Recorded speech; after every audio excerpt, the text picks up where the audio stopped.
किसी के भी मन की बातें जानने के लिए 3 तरीके होते हैं, लेकिन इन तीनों तरीकों को समझना अति आवश्यक है। यदि आप इन 3 तरीकों को समझ लेते हैं तो आप किसी के भी मन की बातें बड़ी ही आसानी से जान सकते हैं। बहुत समय पहले की बात है। एक छोटा सा गांव था। उस गांव में 2 भाई रहा करते थे। बड़ा भाई अंधा था और इसलिए वो हमेशा घर पर ही बैठा रहता था। छोटा भाई खेती किया करता था, लेकिन खेतों में अत्यधिक जानवर आने से पूरी फसलें नष्ट हो जाती थी। इन कारणों से छोटा भाई बहुत ही ज्यादा परेशान हो चुका था। एक दिन उसे एक तरकीब सूझी। उसने सोचा, खेतों में से इन जानवरों को भगाने के लिए क्यों न मैं अपने बड़े भाई की मदद ले लूं। वैसे भी बड़े भैया अंधे हैं, खेतों में बैठे रहेंगे और जानवरों की आहट आने पर वो उन्हें जोर से चिल्लाकर भगा भी सकते हैं, जिससे हमारी फसलें नष्ट होने से बच जाएंगी। ये सब सोच विचार करने के बाद उसने अपने खेत में एक झोपड़ी तैयार कर ली और अपने अंधे भाई को खेत में बैठा दिया। उसने उनसे कहा, भैया, यदि कोई जानवर की आहट आपको सुनाई दे तो आप जोर जोर से चिल्लाना। ये सुनकर वो जानवर यहाँ से भाग जाएंगे और हमारी फसलें नष्ट होने से बच जाएंगी।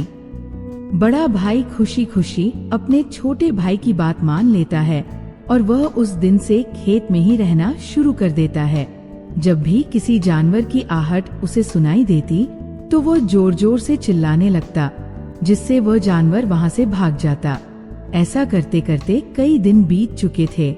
तभी एक दिन उसके खेत में एक हिरन भागता हुआ आया और वह खेत की बाड़ को तोड़कर वहाँ से भाग गया।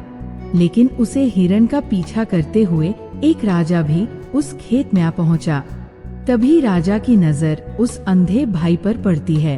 राजा उस व्यक्ति से कहता है, देखो, मैं यहाँ पर एक जानवर का पीछा करते हुए आया हूँ। क्या तुमने उस जानवर को यहाँ पर देखा है?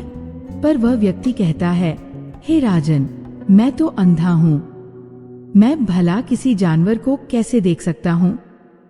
लेकिन मैं आपको इतना जरूर बता सकता हूँ कि जो जानवर मेरे खेतों से भाग कर गया है वह आपके लायक नहीं है। आप उसके पीछे अपना समय बर्बाद न करें। राजा संदेह व्यक्त करता है और उसकी बात सुनकर बड़ा ही अचरज में पड़ जाता है। वह सोचने लग जाता है, ये तो अंधा है, फिर इसे कैसे पता चल गया कि जिस हिरन की तलाश कर रहा हूँ वह मेरे लायक नहीं है? तभी राजा उस अंधे व्यक्ति से कहता है, कहीं तुम मुझसे झूठ तो नहीं बोल रहे हो कि तुम अंधे हो? और तुम्हें कैसे पता कि जो जानवर यहाँ से भागा है वह मेरे लायक ही नहीं है? इस पर वो अंधा व्यक्ति कहता है, हे राजन, जिसे आप एक हिरन समझ रहे हैं, असल में वह एक हिरन नहीं है, बल्कि एक मादा हिरन है और वो गर्भवती भी है। जहाँ तक मुझे ज्ञात है, मैंने कभी किसी राजा को किसी गर्भवती हिरन का शिकार करते हुए नहीं सुना है और इसी कारण से मैं आपसे ये कह रहा हूँ कि ये हिरन आपके लायक नहीं है। आप उसके पीछे अपना समय व्यर्थ न करें। ये सुनकर राजा और भी अचरज में पड़ गया। अंधा आदमी कैसे जान सकता है कि वह हिरन गर्भवती है? राजा कुछ देर सोच विचार करने के बाद अपने सेनापति से कहता है, सेनापति जी, मुझे वह जानवर जिंदा चाहिए, क्योंकि मुझे ये पता करना है कि क्या वह गर्भवती है या नहीं। ये अंधा आदमी बहुत विश्वास के साथ कह रहा है और मुझे इस बात की पुष्टि करनी है। यदि वो हिरनी हुई और गर्भवती भी हुई तो वो हमारे शिकार के लायक नहीं है, क्योंकि हम तो एक हिरन का पीछा कर रहे थे। इसलिए जाओ और पता करो कि क्या वह हिरनी है। सेनापति राजा से आज्ञा लेकर आगे की ओर चला गया। कुछ देर बाद जब वो वापस लौटा तो वो राजा से कहता है, हे राजन, इस अंधे आदमी ने आपसे जो भी बातें कही थी वह बिल्कुल सही थी। वह एक हिरनी ही है और वह गर्भवती भी है। ये सुनकर राजा अचरचकित हो गया। वह सोचने लगा कि एक अंधा आदमी जो कभी देख नहीं सकता, ये कैसे जान सकता है? आखिर इसे कैसे पता चल गया? ऐसे कई सारे प्रश्न राजा के मन में उमड़ने लगे। अब राजा ने ठान लिया था कि मुझे इस बात की तह तक पहुंचना है कि आखिर ये अंधा आदमी कैसे जानता है कि वो जानवर गर्भवती है।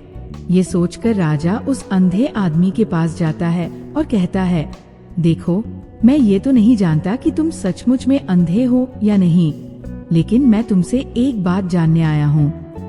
क्या तुम मेरे प्रश्न का सही जवाब दोगे? इस पर वो अंधा व्यक्ति कहता है, हे राजन, आप जो कुछ भी पूछना चाहते हैं आप पूछ सकते हैं, मैं आपको बिल्कुल सच जवाब दूंगा। इस पर राजा कहता है, देखो, एक तो तुम कहते हो कि तुम अंधे हो और दूसरी तरफ तुमने ये बता दिया कि जिस जानवर का मैं पीछा कर रहा हूँ वह एक हिरनी है और वो गर्भवती भी है। तुम्हें ये कैसे पता चल गया? तुम्हारे खेत में तो और भी जानवर आते होंगे और गुजरते होंगे, फिर तुमने ये कैसे अंदाजा लगाया? तभी वो अंधा व्यक्ति राजा से कहता है, हे राजन, आप जिसका पीछा कर रहे थे, जब वो मेरे खेत में आई तो उसकी रफ्तार और उसके भागने की आहट से मुझे ये एहसास हो चुका था कि वह एक हिरनी है और मेरे खेत की जो बाड़ है, जो जानवरों को रोकने के लिए खेत के चारों तरफ बनी है, वह बहुत छोटी है। उसकी ऊंचाई ज्यादा नहीं है, लेकिन वह जानवर इस बाड़ को तोड़कर भागा। यदि वह इस बाड़ को छलांग लगाकर पार करने का प्रयास करता तो इससे उसके बच्चे को खतरा हो सकता था। इसी से मैंने ये पता लगा लिया कि वह गर्भवती है। इस पर राजा के मन में एक और प्रश्न उठा। राजा ने कहा, तुम्हें ये कैसे पता चल गया कि वह एक हिरनी ही है? और भी तो जानवर यहाँ से आते जाते होंगे। इस पर वो अंधा व्यक्ति कहता है, हे राजन, मैं पूरा दिन सुबह शाम यहीं पर बैठा रहता हूँ और मेरी सुनने की शक्ति बहुत तेज है। मैं भांप सकता हूँ कि कौन सा जानवर मेरे खेत में आया है और उसी के आधार पर मैं जोर जोर से चिल्लाता हूँ ताकि वह मेरे खेत से भाग जाए और मेरी फसलें नष्ट होने से बच जाए। राजा उस अंधे आदमी का ये जवाब सुनकर पूरी तरह संतुष्ट हो चुका था। वह मन ही मन सोच रहा था, आदमी भले ही अंधा है, लेकिन ये तो बड़ा ज्ञानी मालूम पड़ता है। इस आदमी से कुछ न कुछ तो काम निकलवाना ही चाहिए। ये विचार लिए राजा वहाँ से वापस अपने महल की ओर लौट जाता है। कुछ दिनों के बाद राजा अपने सेनापति को आदेश देता है, जाओ और उस अंधे व्यक्ति को महल लेकर आओ। सेनापति अपने राजा की आज्ञा का पालन करता है। वह तुरंत ही उस अंधे आदमी के पास पहुंचता है और उसे राजमहल चलने के लिए कहता है। अंधा व्यक्ति बड़ा ही चालाक था। वह समझ चुका था कि राजा जरूर मुझे कुछ न कुछ काम सौंपने वाले हैं और वह काम मुझे मुसीबत में डाल सकता है, लेकिन फिर भी उसने सेनापति की बात मान ली और सेनापति के साथ राजमहल पहुंच गया।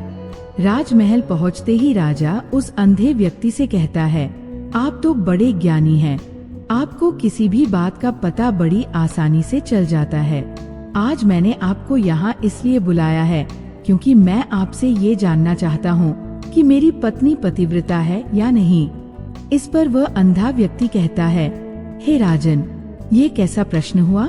इस पर राजा कहता है, मैंने बिल्कुल उचित प्रश्न किया है, मुझे इस प्रश्न का उत्तर दीजिए।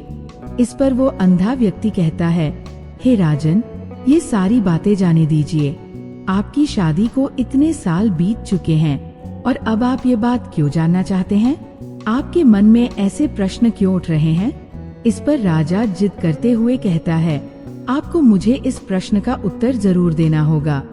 यदि आप मुझे इस प्रश्न का उत्तर नहीं देंगे तो मैं आपको मृत्युदंड दे दूंगा।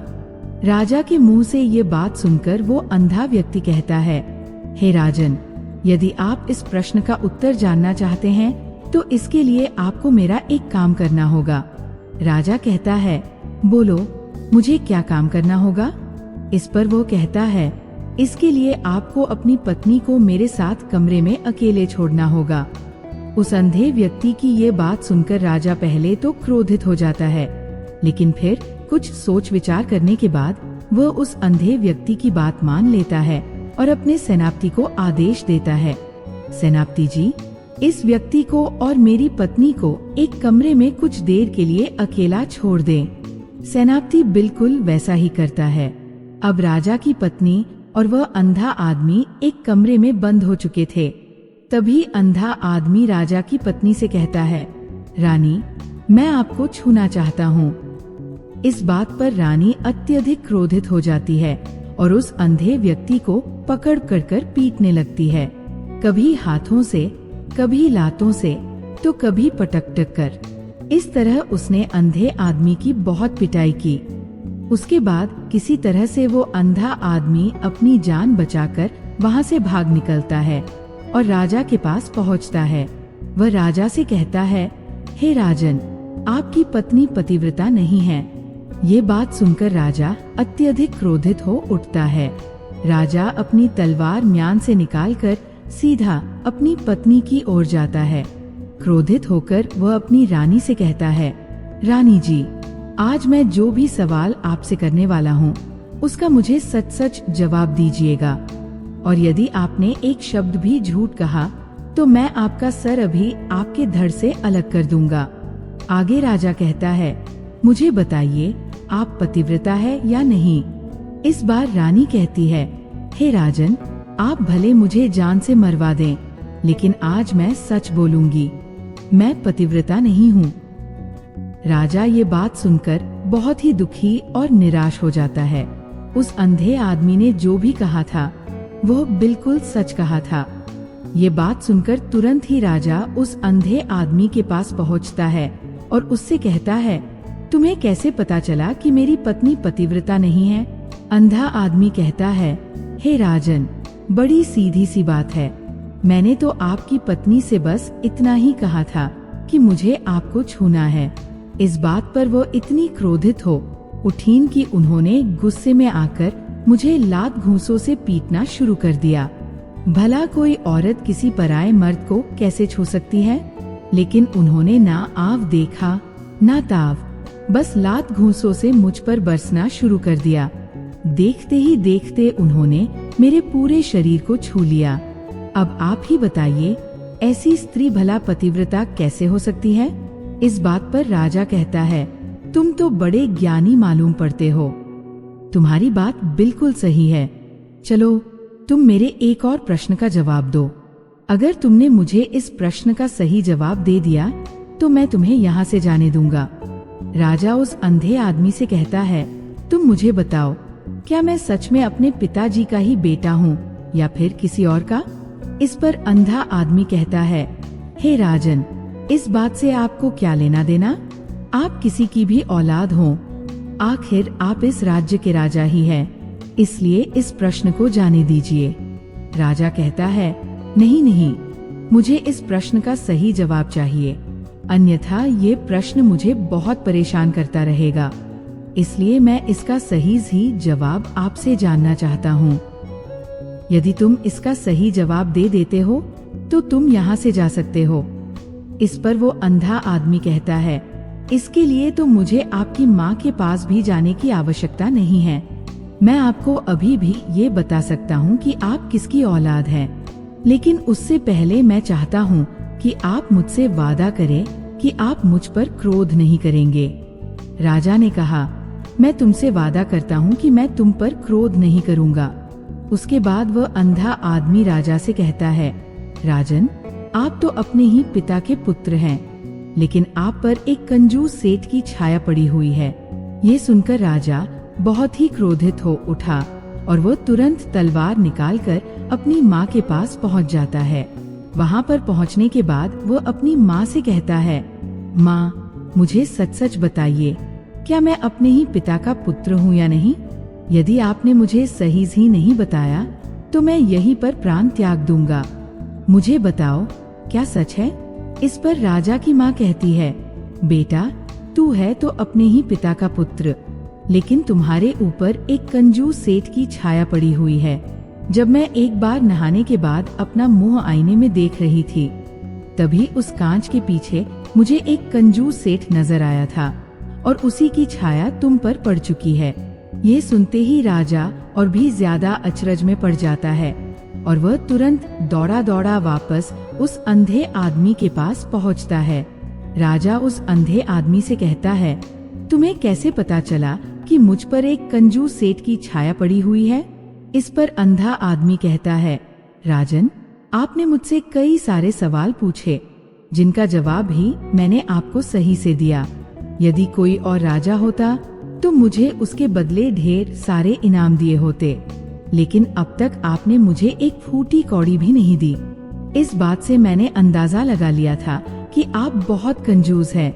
ये बात सुनकर राजा जोर जोर से हंसने लगा और कहता है, आप जो भी मांगे मैं आपको अवश्य दूंगा, लेकिन मुझे ये बात बताओ कि तुम्हें कैसे पता चल जाता है कि कौन सी बात सही है और कौन सी बात गलत? तुम किसी की बात का इतना सटीक और सही जवाब कैसे दे पाते हो? इस पर वो अंधा आदमी कहता है, हे राजन, मैं तो वैसे ही अंधा हूँ। अगर मेरी आंखें होती तो मैं किसी के भी मन की बातें बड़ी सरलता से जान लेता। मन की भी एक भाषा होती है और ये भाषा मनुष्य के शरीर के व्यवहार के रूप में देखी जा सकती है। उसकी आंखों से, उसके होठों से, उसके दान करने के तरीकों से और उसकी क्रियाओं से। इससे ये पता किया जा सकता है कि उसके मन में क्या चल रहा है। लेकिन मैं तो जन्म से ही अंधा हूँ। मैं देख नहीं सकता, इसीलिए मैं क्रियाओं से देखता हूँ। यदि मुझे कोई बात जाननी होती है तो अगले आदमी को मुझे कुछ काम देना पड़ता है।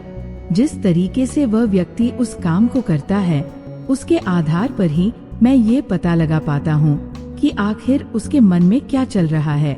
तभी राजा कहता है, तो इसका अर्थ ये हुआ कि मैं भी किसी के भी मन की बातें जान सकता हूँ। इस पर वो अंधा आदमी कहता है, हे राजन, अवश्य, किंतु उससे पहले आपको अपने ऊपर काम करना होगा। आपको अपने मन को शांत करना होगा, अपने मन को वर्तमान में लाना होगा। इसके लिए मैं आज आपको 3 तरीके बताने वाला हूँ।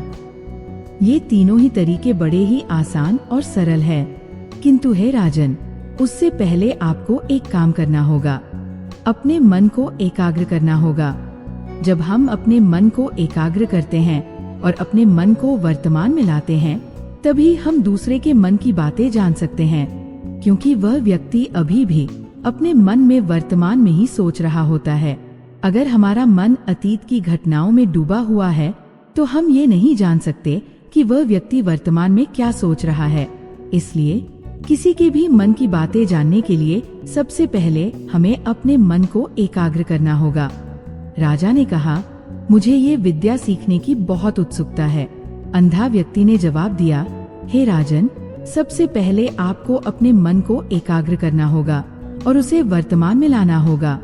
मैं आपको 3 तरीके बताने वाला हूँ, जिनसे आप बड़ी आसानी से किसी के भी मन की बातें जान सकते हैं। पहला तरीका, आंखों पर ध्यान देना। अंधा व्यक्ति कहता है, जब आप किसी व्यक्ति से बात करते हैं तो उसकी आंखों में देखिए। आंखें कभी झूठ नहीं बोलती, वे हर समय बहुत कुछ कहती है। अगर आप किसी व्यक्ति की आंखों के संकेत समझना सीख जाएं, तो आप ये जान पाएंगे कि वह व्यक्ति क्या सोच रहा है और क्या करने वाला है। उसने आगे कहा, मेरे पास आंखें नहीं हैं, लेकिन जब मेरी आंखें थीं, तो मैंने ये विद्या सीखी थी। अगर आप दूसरों की बातें जानना चाहते हैं तो आपको उनकी आंखों पर गौर करना होगा, जैसे कि वो कब, कहां और किस ओर देख रहा है। अगर कोई व्यक्ति आपसे बात करते समय अपनी आंखें इधर उधर घुमा रहा है, तो इसका मतलब है कि वह झूठ बोलने का रास्ता ढूंढ रहा है। अगर वह आपसे नजर नहीं मिला पा रहा है, तो वो सच छिपा रहा है। इसी तरह आप यह भी जान सकते हैं कि कोई व्यक्ति खुश है, निराश है या चालाकी कर रहा है। दूसरा तरीका, चेहरे के हाव भाव पढ़ना। अंधा व्यक्ति कहता है, चेहरे के हाव भाव से बहुत कुछ पता चलता है। अगर आप किसी व्यक्ति के चेहरे पर ध्यान देंगे तो आप समझ पाएंगे कि वह क्या महसूस कर रहा है, खुशी, गुस्सा, उदासी या निराशा। लोग अक्सर अपने शब्दों से अलग चेहरे के भावों से बहुत कुछ व्यक्त कर देते हैं। इसलिए किसी के मन की बात जानने के लिए उसके चेहरे के हाव भाव को पढ़ना बहुत जरूरी है। तीसरा तरीका, हाथ और शरीर के संकेत समझना। अंधा व्यक्ति ने आगे कहा, जब कोई व्यक्ति बात करता है तो वह अपने हाथों और शरीर के इशारों का उपयोग करता है।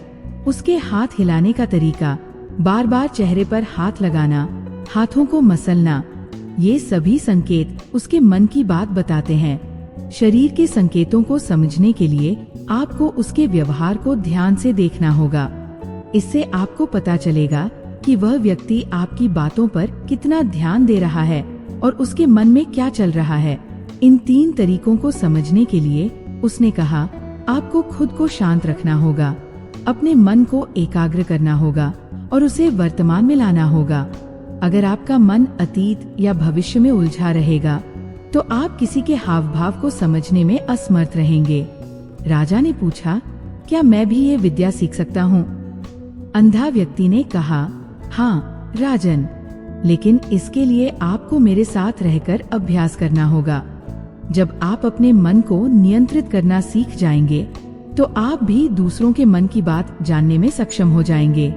राजा ने तुरंत उसे अपने राज्य का राजगुरु नियुक्त कर दिया और खुद उसका शिष्य बन गया। तो दोस्तों, इस कहानी से हमें ये सीख मिलती है कि मनुष्य के हाव भाव और संकेत बहुत कुछ कह सकते हैं। हमें बस ध्यान से देखना और समझना आना चाहिए। अगर आपको ये कहानी अच्छी लगी हो तो हमारे साथ जुड़े रहें। अगले विचारों के साथ मिलते हैं।